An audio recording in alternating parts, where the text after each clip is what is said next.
Chapter 11. Caged and Clipped. After the Greyhound doors finally swooshed open and the exhaust pipe groaned, Jay and I climbed into the bus with the others. Although we got separated in the large crowd, my tall, dark friend reached and caught my hand, then escorted me to a row of seats near the back.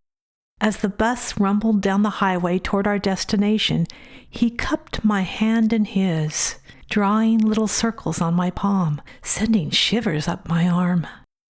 This whole new adventure had my heart racing, especially when Jay glanced down at me and offered a raised, flirtatious brow while smacking on a stick of gum. Man, did he know how to light my fire. After sundown, when all the noisy chatter from the day's excitement had turned to snores and the chaperones had conked out, I shyly gazed up at my boyfriend? I guess I could call him that.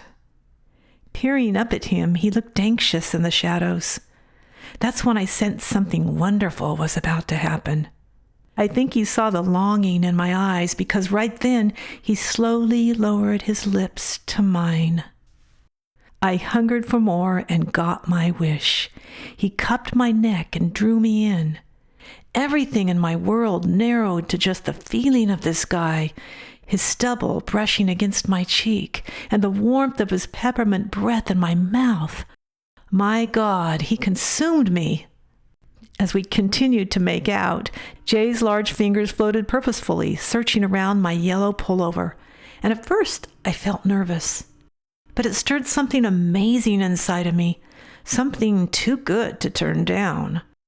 I fought hard to hurl away the guilt and allow Jay to free-fall me through space. I'm not sure whose heart was pumping louder as we deep-throat kissed and petted through every bump along the road from Winnemucca to Sacramento to the Bay Area. I felt cheap, wonderful, dirty, transformed, shameful, reborn, all at the same time. As the bus slowed to stop at the Oakland Temple Hill parking lot, Jay and I exchanged phone numbers. After returning home, instead of basking in the exciting possibilities of this guy, guilt would not let up. So I stupidly confessed all the gory details to my mother. Typically, I wouldn't have done this, but I grew up steeped in a religious purity culture. I had attended far too many young adult conferences and heard far too many talks about moral cleanliness. I was conditioned to confess my sins such as heavy petting, even though Jay's hands never wandered beneath my top. To me, it was more about how long we petted. There was no turning back after that. Mom made it clear that high school boys are nothing more than walking testosterone machines. She was most likely right, but the truth crushed me. I no longer felt reborn, just cheap, dirty, and defiled, like I needed to wash him off me. From that day forward, I walked around feeling worn down by guilt, as shame and regret tagged along to give me an occasional good whipping. The moment I had a chance to be alone, I knelt and howled toward the heavens. Please, Heavenly Father, please forgive me for what I have done. I didn't just ask once or even twice. I can't count the number of times I begged for forgiveness as I waited for an answer while the carpet fibers duplicated themselves in red along my kneecaps.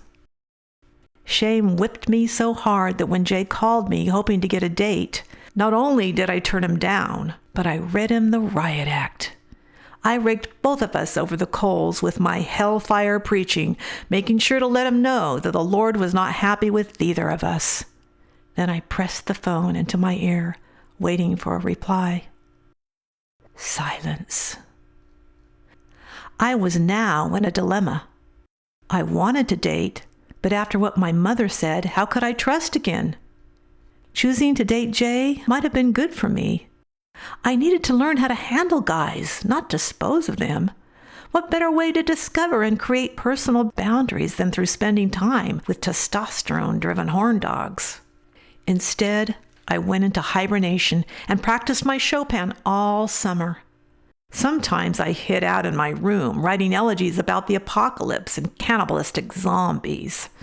Well, I wasn't that dark, but I did pump out some pretty Plutonian stuff. For sure, I'd be the girl to grow old, never tasting the sweetness of romantic love. Near the end of my high school junior year, a sweet guy from fourth period English surprised me by asking me to the prom. We were both shy, and he was as awkward as I was. The prom would be on a cruise ship. It would be a once-in-a-lifetime experience, an opportunity that might help me to practice sharpening my relationship skills. There would even be chaperones, but my parents told me I couldn't go because I turned down Carl. Carl was a member of our ward. Everything about him rubbed me the wrong way. But to my mom, he was a safe date. You'd think Carl would have gotten the message when I turned him down the first time, but soon he began following me around campus, pestering me to give him another chance.